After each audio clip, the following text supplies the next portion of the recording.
Now, the polls have opened in two eastern states of Germany in elections which the far right is expected to perform strongly.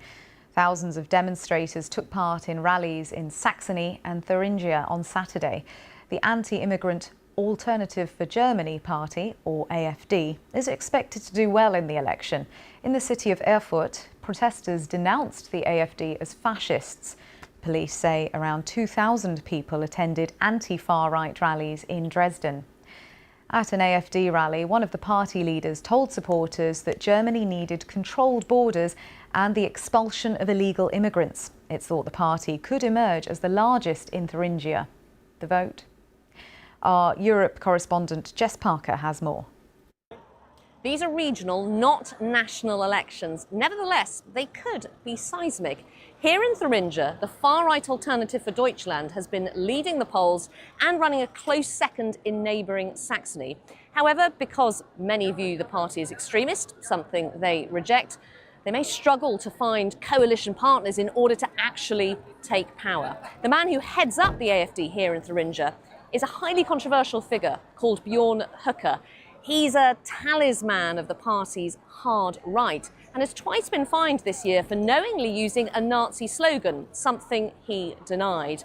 This vote may also deliver a major repudiation of the government in Berlin under Chancellor Olaf Scholz and his traffic light coalition. It's a litmus test here in the country's east, a year ahead of the federal elections. Our correspondent Jessica Parker there. Well, let's cross live to Berlin to speak to Markus Ziener, who's a senior visiting fellow for the German Marshall Fund think tank. Thank you so much for joining us, Markus. First of all, why do you think there has been this shift by voters towards the far right? Well, thanks for having me. I think there is a couple of things in play here. The one is, of course, as mentioned earlier, the migration problem, the migration topic. Many people in the East feel that we have too many migrants, and this actually happened under the rule of Angela Merkel. When she was chancellor, we had a big wave of migrants coming to Germany, and this is what the AfD, the far-right party, is capitalizing on to say, well, we have too many. This is the one topic. The other topic is a certain sentiment of feeling like being left behind, being underprivileged, and not having the same wealth and situation, being not as well off as in the western part. So this is also something, two parties, the AfD was mentioned, but also there's another party at play, which has been formed only half a year ago. It's called Bündnis Sarah Wagenknecht, Alliance Sarah Wagenknecht. And this party also is trying to, take advantage of some kind of East German identity and saying, well, we are the real representatives of East Germans.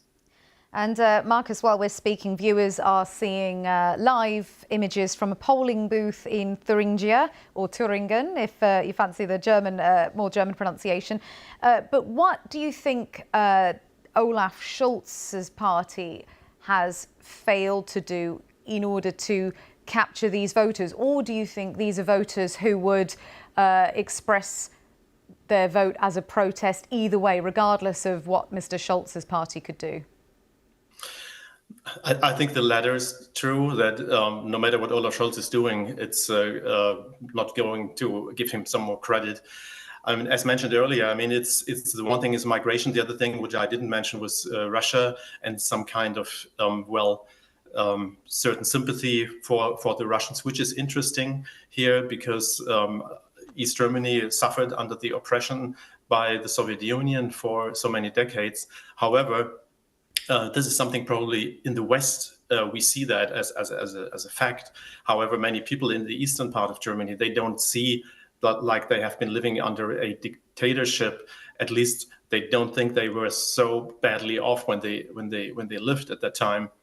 So in hindsight, there is some kind of nostalgia in play.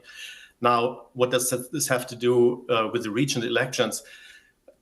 Both the AfD and the BSW, they're both asking for a stop of sending weapons to Ukraine. They believe that the West and NATO, they have a certain responsibility and that they should not prolong the war by sending weapons to Ukraine. So interestingly, although there are regional elections, the topics of migration and the foreign policy issue of Ukraine are high on the priority list and could become decisive topics for voters to vote for the far right and the BSW. We shall see. Thank you, Marcus Zehner. Thank you for your time.